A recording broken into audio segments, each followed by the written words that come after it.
So welcome everybody. My name is Dr. Grace Telesco. We're recording from Abraham Fischler College of Education, School of Criminal Justice, and I'm a full-time faculty member here, and I am so pleased to be able to introduce to you two amazing women. And I'm going to ask them to share their screens, their videos with us now. And let me introduce Second Chances Through Education. This is the Institute for Educational Empowerment with Dr. Minka Davis Brantley and Professor Samantha Carlo. Dr. Brantley is a professor of psychology. She's worked for Miami-Dade College for over 13 years, teaching a variety of psychology courses.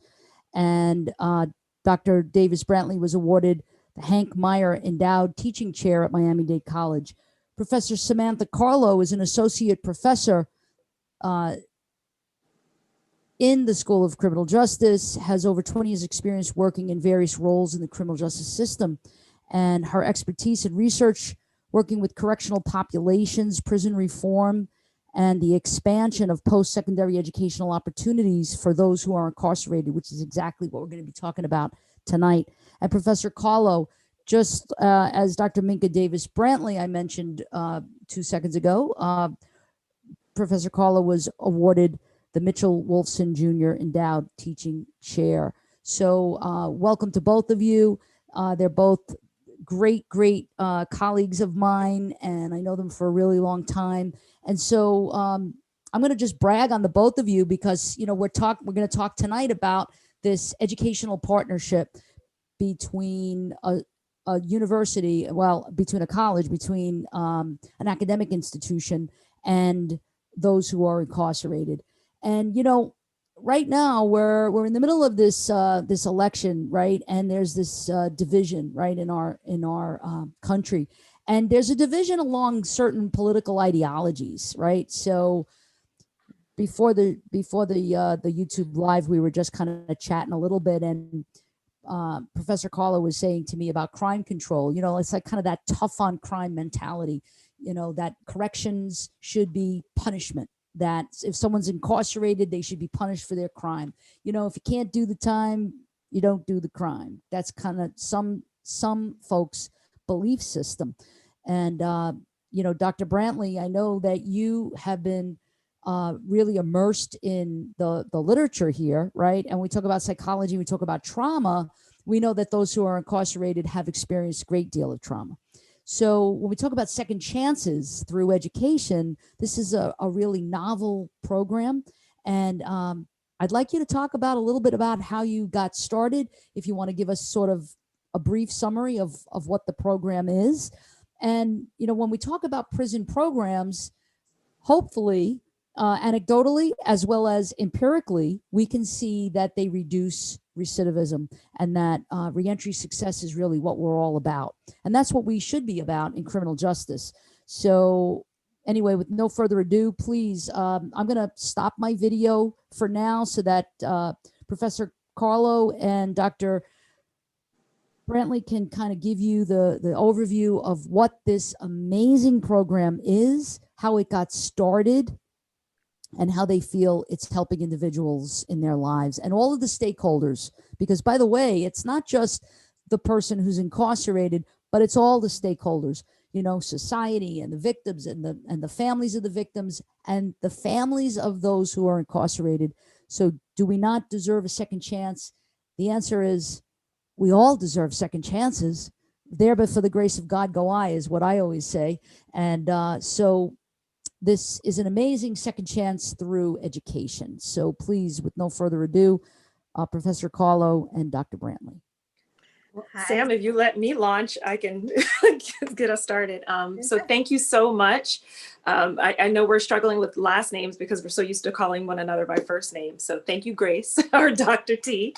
And so I guess I could start by saying how when you talk about second chances, we also talk about how sometimes things are random. And so Professor Carlo and myself, luckily, got to sit next to one another at new faculty orientation back in the olden days, back in 2006. right? Okay, in 2006. And as Dr. T expressed, my background is in medical psychology and trauma. And so I don't necessarily have any background in criminal justice or any of these types of topics. So meeting a very like-minded person and my friend, Samantha Carlo, it was interesting to sit down and do what we do, which is have wonderful conversations about things that are going on in the world. And obviously she shared her rich experience in the criminal justice system.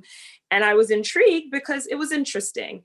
Over the years, Professor Carlo shared with me that she was a part of a program back in the olden days, right? When she was a college student. I'm aging both of us at this point. And she talked more about it. And one day she said, you know what, I think we should introduce this here in South Florida. This is really needed in the prisons down here or in general. And I think we could do this together. And I was like, what? I'm a medical psychologist. What are you talking about? And so we kind of began this journey in 2013 of bringing programming, not even just education, but just bringing programming into the desert of programming, which is our local prisons in South Florida. So then Sam, you can take it away from there. So that program's called Asuba, and it's the word abuse in reverse, and it aims to essentially reverse the effects of abuse. And so what this program did was we recruited students at the college to, go with us into the correctional institutions. And so we had a cohort of 5 or 6 Miami-Dade college students who came to the prison with us each week. And we had about 20 to 30 incarcerated individuals in each cohort. And this is a 2-semester program, and the curriculum ranges from understanding kind of the origins of abusive behavior. We have a session on stereotyping, on cultural and historical abuse, all types of physical, sexual, emotional, self-abuse. And it's a 2-semester program, like I said, that the same cohort moves from phase 1 to phase 2. And then in phase 2, both the Miami-Dade college students and also the incarcerated students, they get to become facilitators. And so we have the privilege of kind of watching everybody bloom, not only, in their presentation skills, but in their self-esteem and feeling empowered that they are, contributing to a lesson and informing people in these sessions, about research and all these other things. So very early on, Minka and I realized how much talent existed in our prisons and how much intelligence. And we said, we have got to find a way to see if we can, educate individuals who are incarcerated. And once we said that, there was no turning back, because it then became an exercise in researching legislation, in researching prohibitive policies, in figuring out, what would our obstacles be. And to be honest, we had a lot of obstacles. Just not to make it political, but in 1994, there was this very well known, that we all hear about now, federal crime legislation, the federal crime bill, as people call it. And the main intent of that bill was really to give states more money to build prisons, because sentencing policies were becoming much more punitive. And so overall, like Dr. Telesco said, there was this get tough on crime approach that started in the federal government as a response to crack cocaine, if we break it down very simply. And then the states kind of followed suit. And so a lot of federal laws became more punitive, a lot of state laws became more punitive. And one little piece of that legislation was banning Pell grants and banning federal financial aid for people who are incarcerated. And so when you cut the funding source, you pretty much, shut down most post-secondary educational programs in prisons around the country. Now, you had these small pockets of philanthropists and programs that are funded by endowments or private small liberal arts universities that can waive tuition. But in reality, for schools that are publicly funded and get their tuition from federal financial aid, that was no more for people who were incarcerated.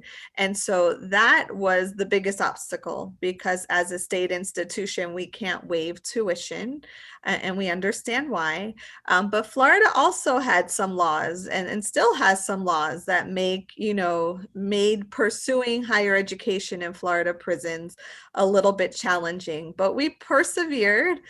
We pushed through. I don't know if Dr. Brantley, you want to talk about our award and the Innovation Fund? Well, I want to back up just a little, because I know that Dr. Telesco asked us to also talk about, you're bringing up the punitive side of things. And I just wanted to touch on, with our first iteration with Asuba, that second semester is really important, because we talk about empowerment. And so this is one of the times where we're empowering our incarcerated students alongside our outside students to really take control, learn something, and teach their classmates, right? And so one of the things that we understand is that in the psychological world, because remember, I'm a clinical psychologist, in the psychological world, one of our weaker ways to correct human behavior is to use punishment. Punishment doesn't teach alternative appropriate behaviors. Punishment does not correct. Ask any student who is texting in the middle of the night and their parents told them to put their phones away and they'll get grounded, they're still texting, right? So we know that this isn't super effective, but we do know that through empowerment, we can really get behavior change, and we could really get people to make different choices and make better choices when they are released. And so I just wanted to make sure we are touching on that when we're talking about second chances. Going into this machine that is very punitive, the output is not necessarily a productive output. And so what I think is beautiful about what Sam and I are able to bring into the prison is not only are we bringing a second chance, but we really are bringing an empowerment, right? We're teaching people to take control of their own lives in this space that their freedoms have been removed from them. And so I just wanted to touch on that before we get into the other challenges. I see you popped in, Dr. T, or do you want to say something before I keep going? I just wanted to kind of underscore what you're saying, and just tell our viewers, for those who may not know, that there's been various longitudinal studies that have looked at recidivism, and one in which, that was an early on study, looked at length of incarceration, that the longer one is incarcerated, the more likely they are to reoffend and to not reenter successfully. We also know that there's a ton of empirical literature out there around prison programming, showing effectiveness in reducing recidivism and fostering reentry success. So it really kind of just, again, to applaud the both of you for your courage and as pioneers in this, and kind of going down a lonely path that is sometimes, right, that is maybe not understood by most. Why should we be giving education to someone who's incarcerated? And you mentioned punishment, but we know that, if we look at some criminological theory, that punishment not necessarily going to be deterring criminal behavior or deviancy, because there's a lot of other things that are going on here, like lack of resources, like lack of social support, etc. Education is a big one. So I just wanted to pop my head in and say that. Yeah, if I could piggyback, whether you're on the left or the right of the political spectrum, where people agree is that prison is not a cost-effective financial expenditure, right? We spend about $3 billion on prisons in the state of Florida. That doesn't count the jails, and that doesn't count federal prisons.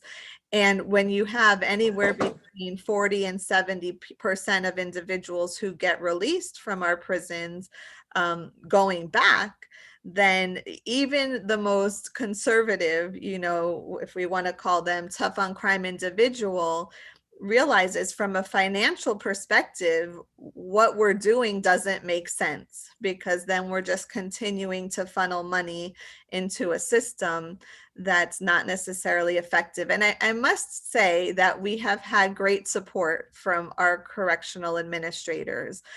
We've been at 4 or 5 different prisons in the South Florida area.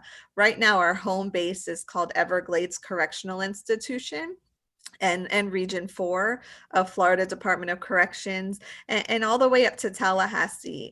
We have had a lot of support, and you have individuals in this culture that are very supportive of higher education in Florida prisons. And so we don't want to say that it was on them why we didn't have programming. I think just culturally, it wasn't something that was fought for, because we're all fighting for the same resources. Education is fighting for money, prisons is fighting for money, health, healthcare, everyone's fighting for a limited pot. And when you put someone up who's been in prison, let's say for 20 years for an armed robbery, next to a 4-year-old who needs, preschool instruction, and next to an elderly person who needs adequate health care, always you're going to have the incarcerated individual who doesn't get a piece of that pie. But programs like ours make communities better. They can become self-sufficient and contributing taxpayers instead of, sucking resources in a system. So I know we're going all over the place, but I have to add to that what you're saying too, because, one of the things that surprised me when I first started this work with Samantha is that 95% of all those who are incarcerated will be released. And that number blew my mind, because it contradicts the throw them in and lock them up and throw away the key. Forgive me, I don't have that that one down, but it doesn't match. Those things don't go together. So if you're saying that almost everyone is going to be released, but we have in our minds that we are lock them up, throw away the key, those things don't go together. So that means that we're not putting any resources behind that wall that we've locked human beings in.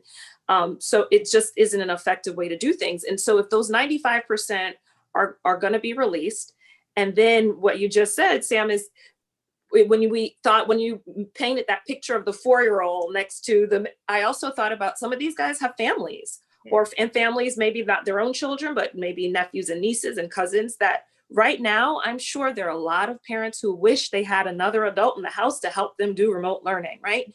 And so one of the things that we were able to do with our program with Asuba, but also with the rest of our programs, is we're talking about parenting. We're talking about how to interact with children. We're teaching real skills and tools that can be used in real life right now. Like I have students who say, Professor, I wish I had some parenting lessons before I had a child, right? And so we're kind of trying to do this replacement, right? Bring in a real skill set that can be used once you're released. And so for us, that was great. That psychoeducational group dynamic and that group setup was really good. But then we realized they wanted so much more.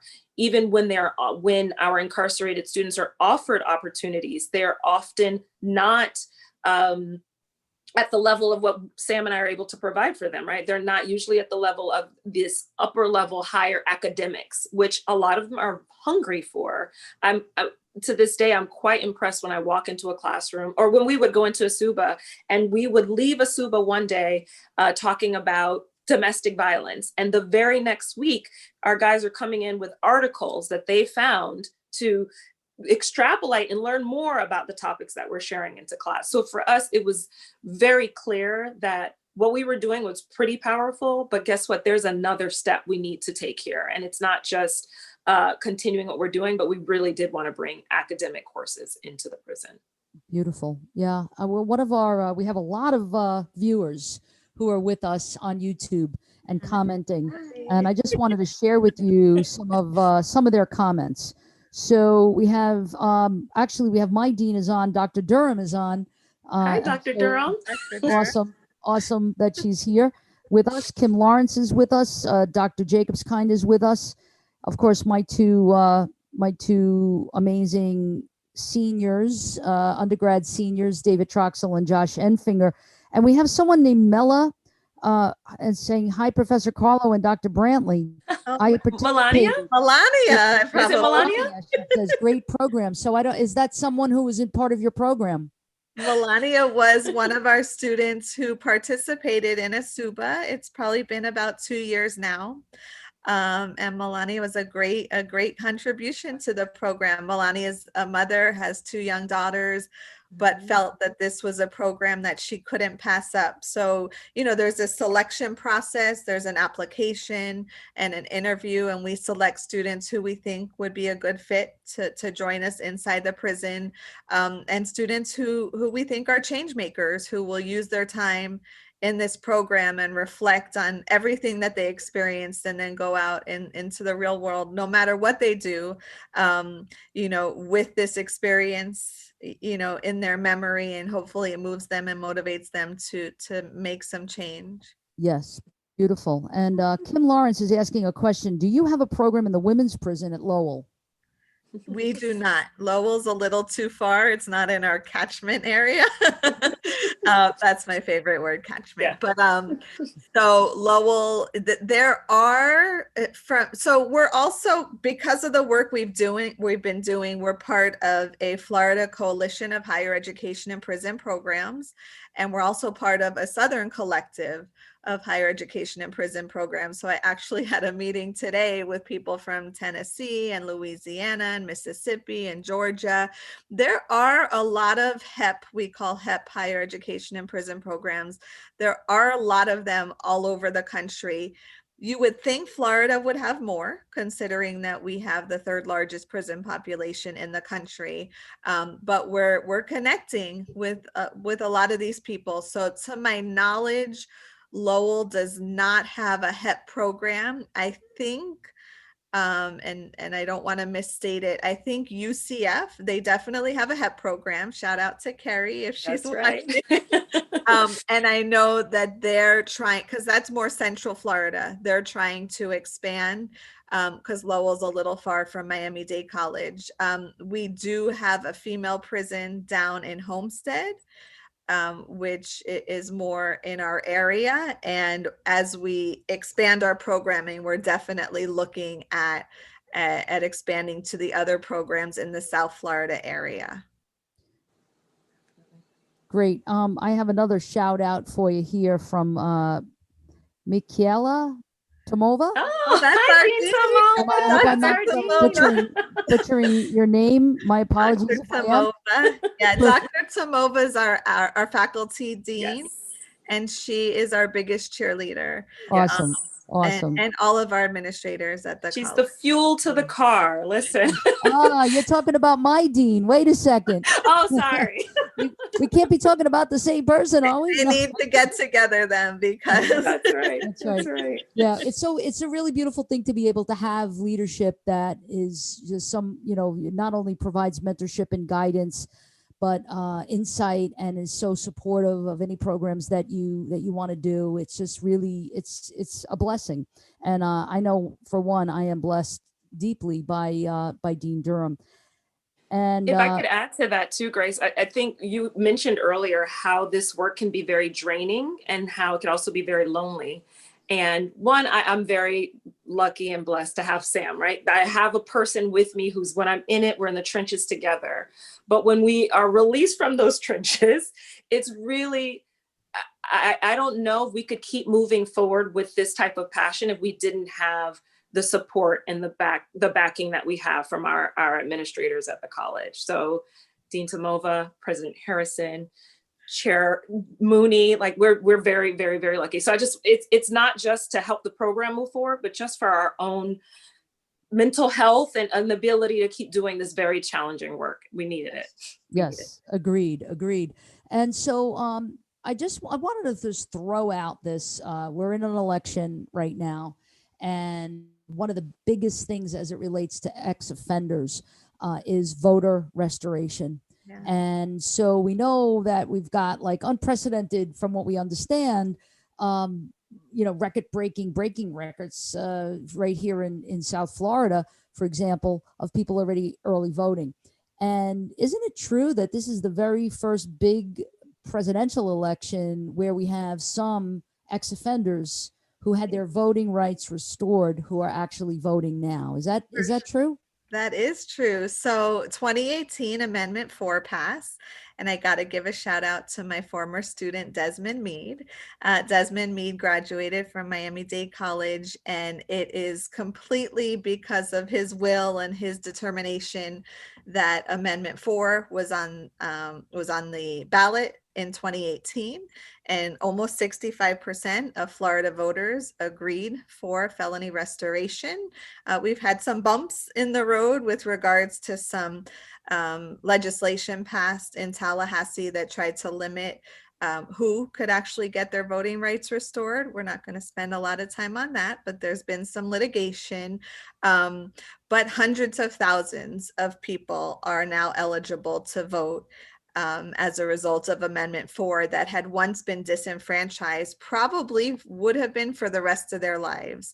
And so you're talking about a total of 1.4 million Floridians who prior to 2018 would never be eligible to vote, because there was a process for clemency and restoration, but it was an almost insurmountable mountain to climb.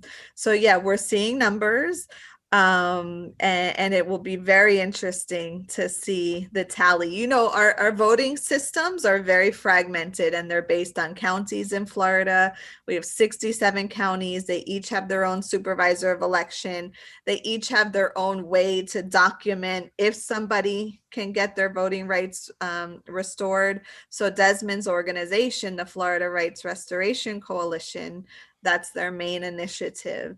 And you know, most elections in Florida are decided by a couple, 20,000 people or so. So when you talk about 1.4 million people who can have their voting rights restored, Florida might not continue to be, the way it looks. We'll say it that way. The way it has looked. So yeah, because right, that's right. So interestingly, Jessica Younce, well, two things. One is Desmond Meade was also one of my former students. Yes. And I had him on a Facebook Live. I think it was the very first Facebook Live we ever did.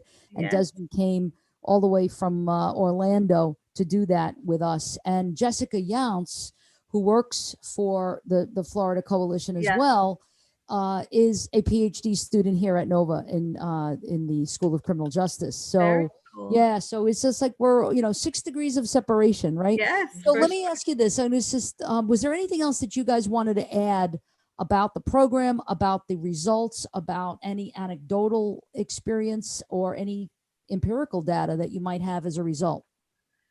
I think I kind of cut us out for a little bit because I wanted to, highlight the empowerment piece of things. The journey to get to where we are to actually provide those second chances through Pell has been very long. As I said, we started this in 2013. And so over time, we've been trying to find ways, I shouldn't say workarounds, but we've been trying to find ways to make sure we're able to bring these college courses in. And so one way that we found was that there was this program that you could get certified in, and you could teach it. And it's called the Inside Out exchange program, right? So where we would be able to bring Miami-Dade college students into the prison to take classes side by side with incarcerated students. And at that time, when we first implemented the program, there was no way to make sure that those inside students, the incarcerated students, were able to receive academic credit. But that did not stop us from having a very long waiting list to enter into this program. They wanted to be there just for the benefit of knowledge.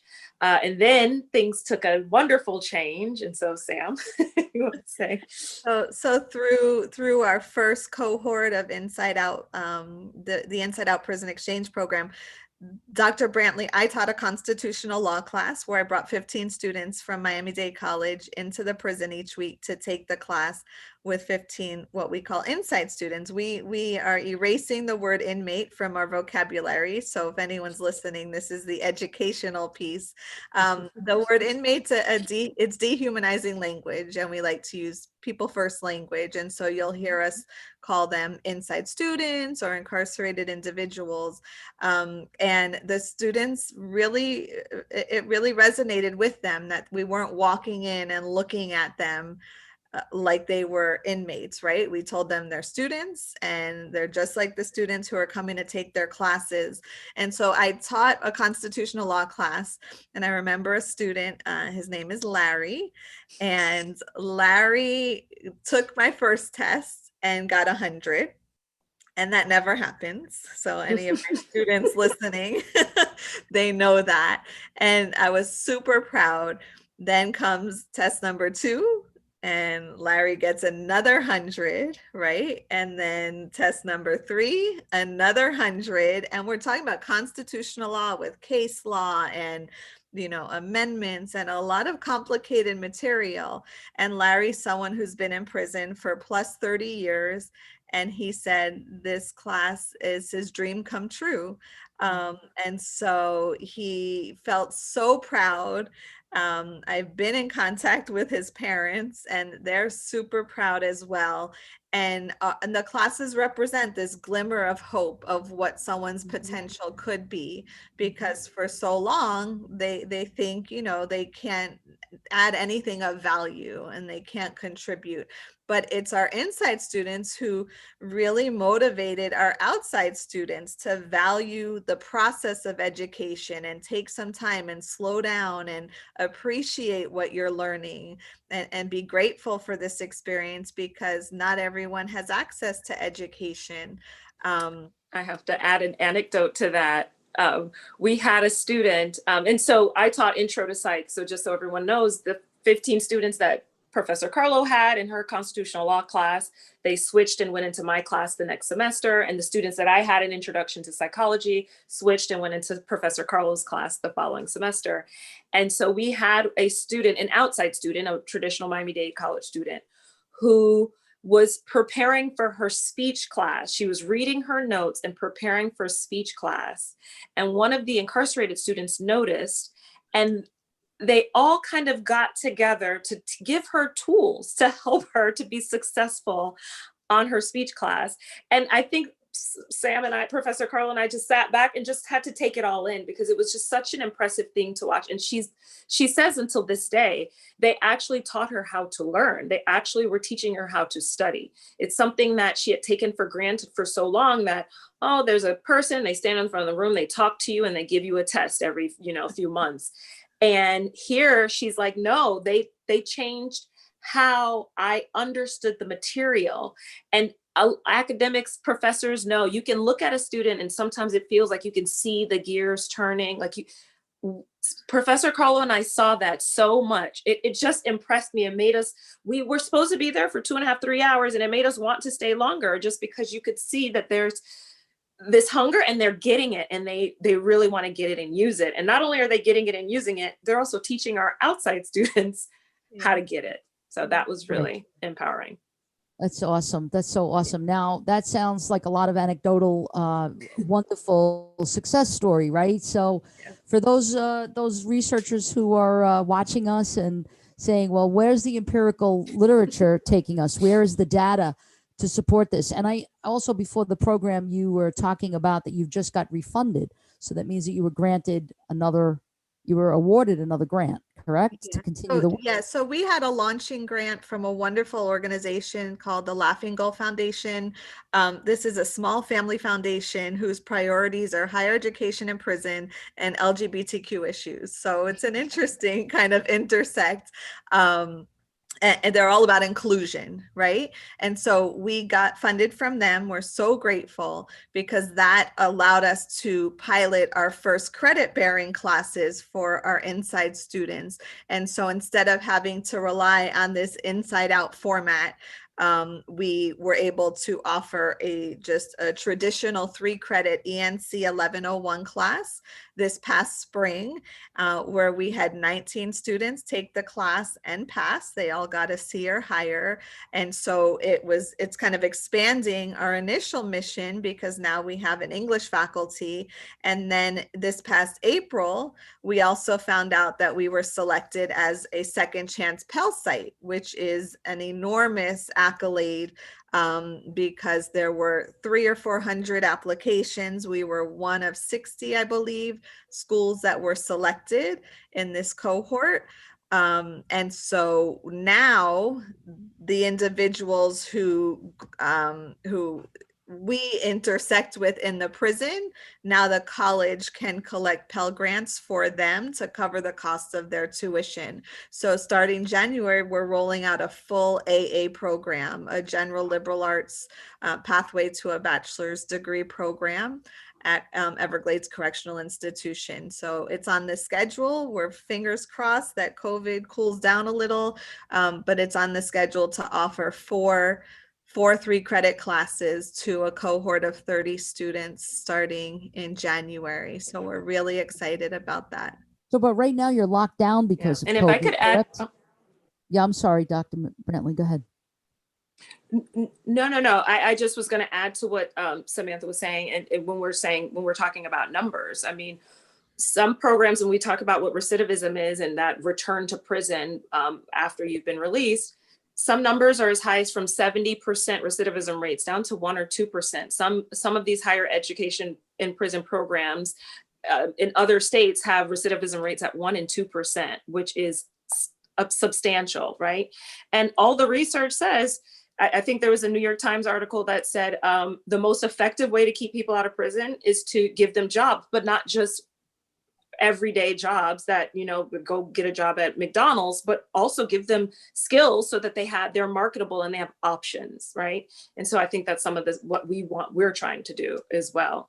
Yeah, so we don't have data now because our program is so new, but there's a wonderful longstanding program out of New York, and I know that's where you're from. It's called Hudson Link, and Hudson Link operates in 6 or 7 correctional institutions, and they've been conferring degrees for decades now. And they have, for all the individuals who participate in their academic programming post-release, they have a less than 1% recidivism rate for those individuals. And so the data exists. It's just that Florida's a little bit behind the 8 ball with regards to actually offering full programs where we can confer degrees. And so this Second Chance Pell program, the intent behind it, it was started under Obama's administration and his Department of Ed, where they wanted to start this and have individuals who were within 5 years of release be eligible for taking college classes through different colleges. And then the goal is to track, progress post-release through this Second Chance Pell initiative. So we'll come back in 5 years, Dr. T, and we'll give you our data. We'll have some good numbers to give you, but we want to replicate, because even let's not forget the economic side of this, right? Not just stopping the return to prison, but when we're talking about an earner in a home now as a part of a family, another adult earner, there's some research that even says that it's cost effective, that we will spend $5 on reincarceration to the $1 for incarceration education. So we're talking 5 times the number. I mean, you can't bat an eye to those numbers, right? We spend $1 on educating or $5 on bringing them back in and incarcerating them. So you can't bat an eye to I have 2 quick questions, and then I might throw a big, like a big grenade into this discussion. We're ready. I don't know. Let's see where we go with this. But Dr. Durham, the dean here of Fishler College of Education School of Criminal Justice, Dr. Kimberly Durham, she's asking a question about online. Is there an online capability for this program, especially now? And I know before the program, we were talking about the fact that with COVID, there's a lockdown situation, so you haven't been actually able to get inside. But can you speak to the online piece? Sure. We're actually working on that now. Our college is working with the Florida Department of Corrections to build and develop a computer component, a computer lab component to the classroom space that we use. We have not been in the prison since March. And so this whole summer has been and fall has been planning to get ready for our second chance Pell launch. And we have our contingency plan of remote courses to be offered should that be needed because we can't get in. So of course that requires resources. And so Miami-Dade College, along with Florida Department of Corrections, they're finalizing the plans, for technology delivery that the college is contributing to this program, and then working out kind of the technological piece because prisons are very secure. The computers have to be, everything has to be whitelisted as far as websites. And so the college is securing a separate instance of our Blackboard learning management system that will be strictly for students who are taking classes from inside the prison. So there are online programs around the country. We prefer a blended format, a face-to-face, because that we don't think that can be replaced. And we think our students are just very hungry for knowledge and for interaction with faculty. But we're definitely working on that because we know with COVID and just with, the future, that's where things are going. So you ready for the grenade? For sure. Of course. Okay, so here's a question. So some prisons have become privatized. Okay. Isn't that true? So when we think about privatization of prisons, we think about wanting return customers. Yes. Yeah. It's almost antithetical to the notion of criminal justice and corrections, which is rehabilitation and reducing recidivism and improving reentry success, providing support for those who are ex-offenders. But in a privatization world, how does that play out? And what's your personal analysis on that? So wait, Dr. Brantley's making a face. So, I'm not shy. She's making a face. Who wants to jump in? Whoever wants to jump in. This is her. This is hers. So Florida has, I think we have 6 or 7 private prisons, right? And at one time there was this push, I think during Governor Scott's tenure, to privatize all of corrections. And I'm not gonna, have a debate about capitalism and anything like that. But I feel fortunate that I don't have to make the decision to run these programs in a private prison, because internally I would have really a philosophical dilemma with regards to kind of contribute. So part of me is like, it's not their fault that they're housed in a private prison. That's where the state sent them. And so they should have access to education if we're offering that. But the other part of it is, do I want to contribute as an academic and as a, philanthropist, so to say? Do I want to contribute to kind of that system where people are profiting off of, incarceration, and ultimately profiting off of addiction and mental health issues and poverty? And so I feel very fortunate that I don't have to make that decision, because all the prisons in our area are run by the government, by the Florida Department of Corrections.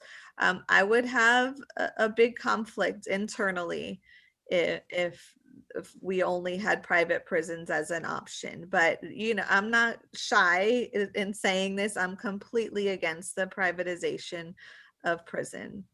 I don't think any business should be making money off of the backs of individuals who have, yes, maybe done something that people find reprehensible, but I think our system should be about redemption and not profit. And let's be clear, right? If Samantha and I have not seen all the private prisons, well, Sam might have seen all of them in the state, but and I will not mention names, but when we have seen privatization enter into facilities that we've been a part of, we don't see the sustainability of any programs. They are they are very fragmented. They're not there for a very long period of time. Again, I've not seen them all, but over our tenure of spending time in these spaces, I've not seen an effective implementation of these types of academic programs in those privatized spaces. So I want to just read a comment to you that's really powerful, and it's Ricky Hickson Jr. Ricky! But you might know him. So I have to tell you, so Ricky was in my class, and he was beginning Samantha's class the next semester, and he had this huge smile. Correct me if I'm wrong, Ricky. This huge smile on his face. He was so happy, and I'm like, "Gosh, you're that happy for Professor Carlo's class?" And it was because he was being paroled. So that is one of our favorite stories. And so now Ricky is out and doing lovely, right, Ricky? Right, Sam? Ricky helps sometimes co-facilitate some of my correctional courses. He joins in remote and tells students about the reality of prison from his 30 years of experience. So yeah, Ricky is saying a big shout out for the program. As a former inside student, Miami-Dade College gave me an opportunity to show the truth of how a powerful mind can do positive things. And he's telling us to watch the documentary. Oh, The program does amazing work. You want to talk about the documentary? Is there a documentary that we our viewers should know about, and then we could maybe type it out in the chat in the comment section on YouTube? Okay, for sure. I'll put the link in our Zoom chat here. But so, word spread about our program, and there's a professor in our School of Entertainment and Design, Professor Adrian Garcia, who has always been committed to our mission. And he said, look, I have students who want to do their final project on your program. And so for a year or so, we were followed, and students in our program were followed, and lots of interviews. And so we found out that they finalized a 15-minute documentary, and this is now in the Fort Lauderdale Film Festival. And so we're currently. And so it's a documentary that you can purchase a block of programming, and you could actually vote on this documentary. Right. And it's very powerful, from individuals who have seen it already. They are as Samantha's finding it, so she can put the link in. So for a while Samantha and I just got the opportunity to watch it this weekend, just because it's been on the circuit for independent films and on the film festival circuit. And so we have not been able to view it. So we finally had the opportunity to view it with our families this weekend, which was just amazing to watch. We do have a link to the trailer to the documentary, but I kind of feel like Ricky's plugging himself a little bit, because Ricky's he's a big part of it, right? Because he happened to also be released during the time of production. And so the moment that really touched me was watching Ricky walk out of a home, right down the street, with loved ones, and to see him not in blue, it just really, it reminded us of why we do what we do. So Professor Carlo just put the link in, and that's the current film festival. I think it has a week or more left to watch it. So if anybody wants to watch it, it's $10 for the block of movies, and check out what we do. And Ricky is the person who is quoted saying that in here, we're not your students, you are not inmates. And that sits with my heart all the time. Yeah. Awesome. So I just made both of you co-host in the event that you might be able to share your computer screen with us and share your computer sound with us and show us the trailer so that we could watch the trailer. What do you think? I'll try it now. So let me. Okay, let's do it. Let's see. Second. Oh, hold on. Okay. Let me go back and go to Zoom. Now you're testing my technological. So all you got to do is like when you share. Oh, there it is. There it is. We can hear it.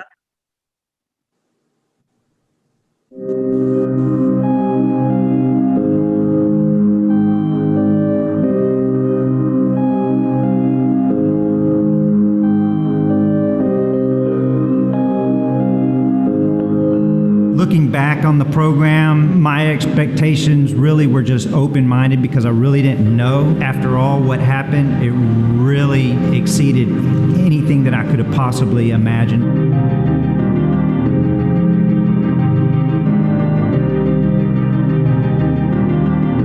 It's a stigma on inmates and how, since they did a crime, they're bad guys. But I wanted to get my experience and learn what the prison life is about. From what I see, it's not what people portray it to be. Inmates are one of the most misunderstood human beings. Little is known about them. This program has truly opened my eyes, and I am no longer afraid. Coming into the system at the age of 16, I've experienced some of the worst. People have looked upon me as if I was an animal. From day one, my esteemed professor embraced me with a smile. He said, in here, in this class, you're not inmates, you're students.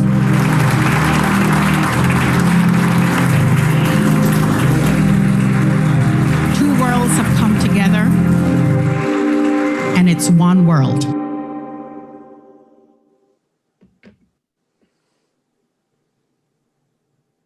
So let me stop sharing my screen. Okay. Yeah. And that was Ricky. That was Ricky at the end. Wow, that's just it's just remarkable. It really is. It really is remarkable, and something to be so proud of. I wanted to just be able to share the link for this for the film in the comment section in YouTube. So I'm doing that now.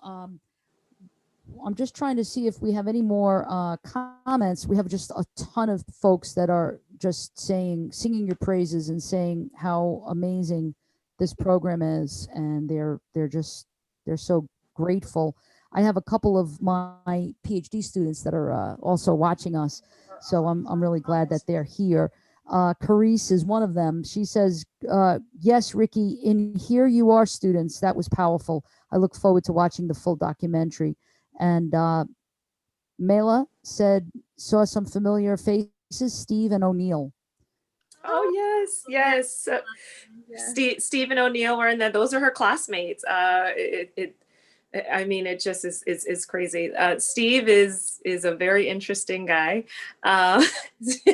And he's been incarcerated, and he said for a very long time that he never thought that he would be a student. You know, he talks about he was the kind of kid that got in trouble all the time. And, you know, it sounds to me as a psychologist, you know, that he just was a rambunctious kid and just got in a lot of trouble. And so he's like, books, Dr. Brantley, books?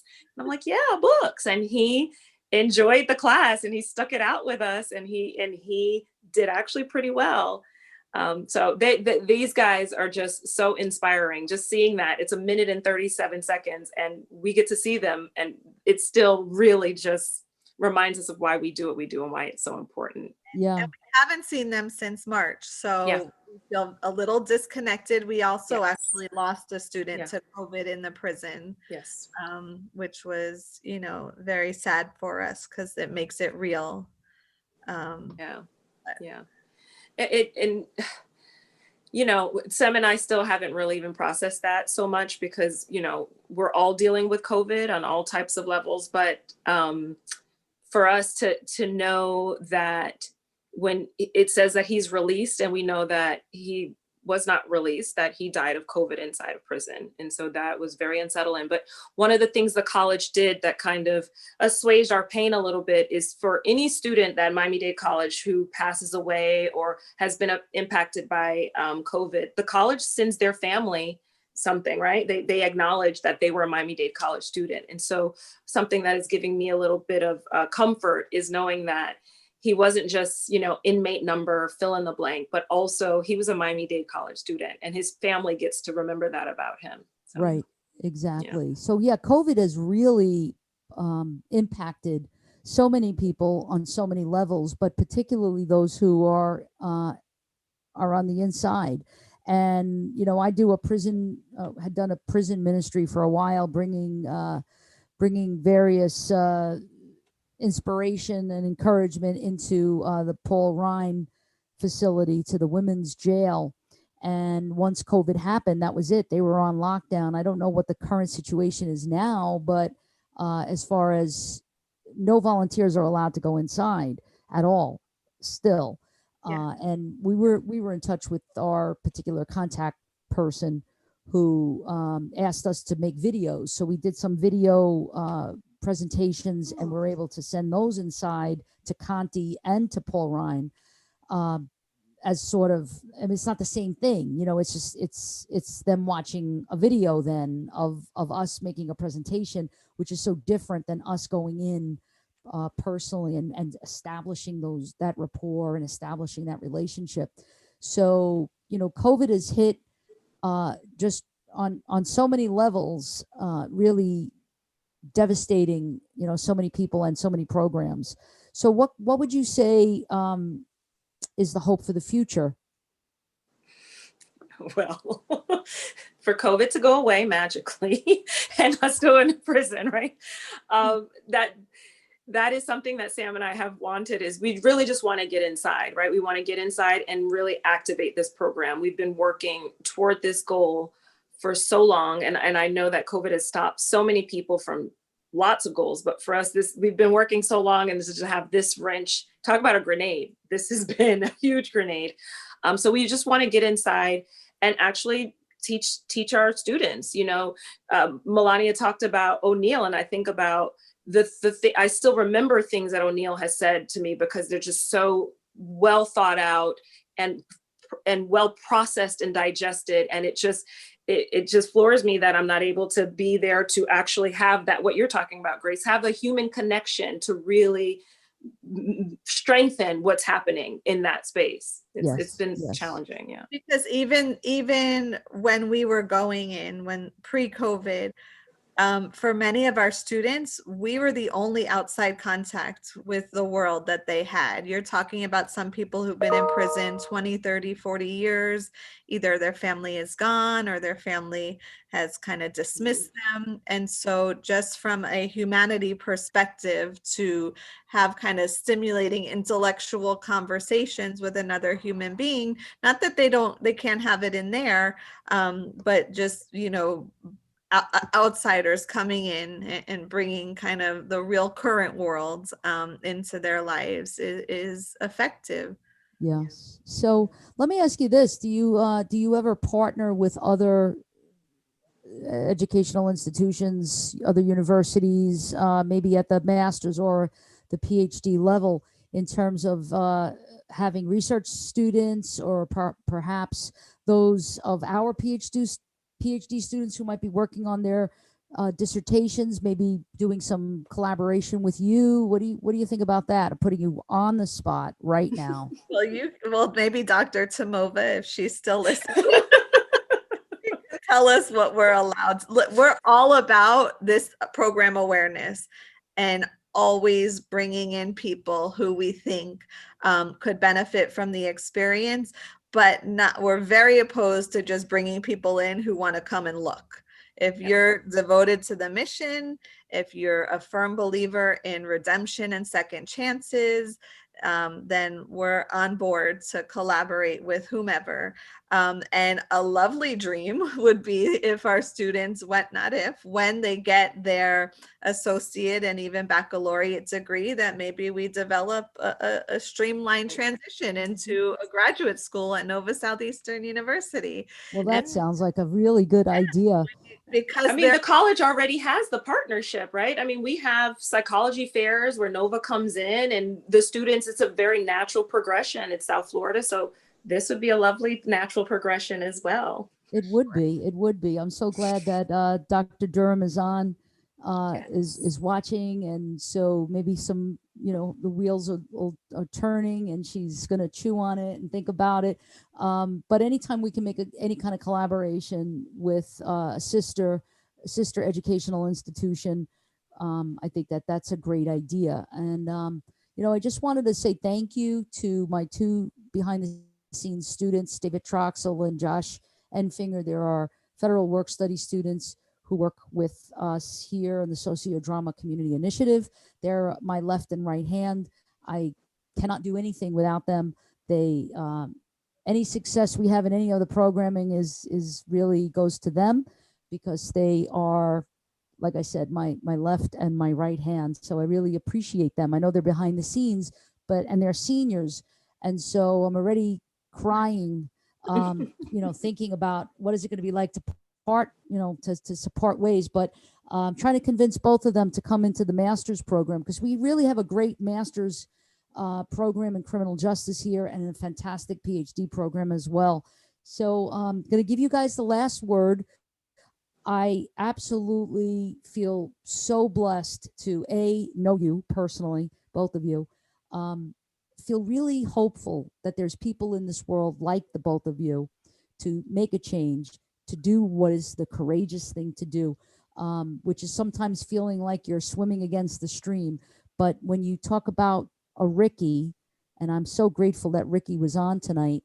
So when we hear about Ricky's amazing success and what he felt he got out of the program, and how he gleaned this amazing relationship from the program, I think that says it all. And if we can change one life, and if we could redeem one life, like that's really what it's all about. And again, I go back to there, but for the grace of God go I. One wrong decision that I make, and I find myself on the inside. I always stay humble and think that way. That just because I have a PhD, just because I'm a professor, just because I'm a minister, whatever it is that I think I am, one wrong move and I'm inside. So do I not want a second chance for myself? And if I think in that way, do I want a second chance for myself? Then how could I not want a second chance for others? So anyway, Dr. Brantley and Dr. Carlo, you have the last word. Well, I echo your sentiments. I'm also glad Ricky is on, because obviously we need a marketing director, because he had to remind us that we even had a documentary. So I just have to say that what you said is absolutely correct. It's very easy to look at incarceration as an us-them problem, and that they made choices and I didn't, and that, but what is realistic is what you just said. Anyone could end up there at any point. We don't know.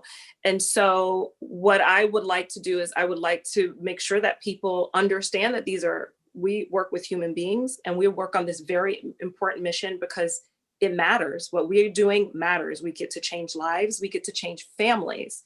And for me, that's huge. For us, that's why we do what we do. So we're glad that you've also given us the platform to have this conversation, to get the word out. It always surprises me when I have friends who I haven't seen in 5 years, and they're like, "Oh, you're still doing that prison thing?" And I'm like, "Yes, I'm glad you remember. Let me tell you more. And if you want to donate, here's how," right? So we will keep on doing this work. And we, again, are grateful that you're giving us the opportunity to put it out there for others to see what we're doing and see why it matters. Great. Thank you. Thank you so much, Professor Carlo. I know we're running out of time, but Grace, I don't know if you remember, but I think 2005-ish, you posed a question to me, because you know that my stance has always been much more rehabilitation minded, not so much punishment. And you asked me, do you even think people on death row deserve rehabilitative programming or education? And of course, I said, of course. And do you remember what you said? Well, I hope it was good. You said you on the spot now. And that's really interesting. Of course you feel that way. But no, I value our friendship, and I value the time that you've given us. And I think that things don't have to be an either or situation. You could be in support of victims who have suffered, horrific crimes, but you can also be in support of second chances or redemption. And I remember what we've always told our college administrators is, people don't have to be throwaway people. Like we have a system of incarceration, and their punishment is removal from society, but it doesn't mean that we shouldn't make an effort to make their transition back into society easier, and education helps to do that. Even, you know, credits earned is one thing, but the self-esteem that people get from studying something, learning something, doing well at something, when maybe their entire lives they've always been told they're bad at everything they've done, or they're not worth, you know, the attention that is being given to them.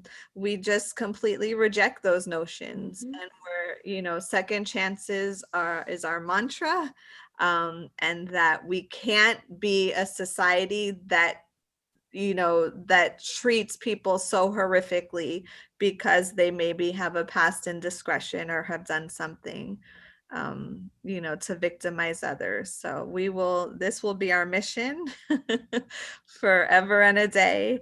And we appreciate everyone who's taken the time to listen. So great. That's right. Thank you both for taking the time out of your very, very, very busy schedule to be with us. And I hope that we can collaborate in the future in some way and support this amazing work that you're both doing. So again, thank you both tonight for coming. I want to thank our viewers. Again, thank Dean Durham, the dean here of Fishler College of Education School of Criminal Justice, my associate dean, Dr. Marcelo Castro, our associate dean, Dr. Tammy Kushner, and all of the behind the scenes people that help make this possible. So join us next week for another colleague in common, Dr. Carlo. We have Sharon Plotkin on, and it's going to be a really cool CSI experience, forensic investigation with Professor Sharon Plotkin. So join me next week for that at 7 o'clock, same bat channel, same bat time, our Fishler College of Education School of Criminal Justice YouTube channel. And for those who are new to the channel, please subscribe and hit the bell so you get notification every time we go live. Thanks again, everybody. Have a Thank you. blessed night. Everybody.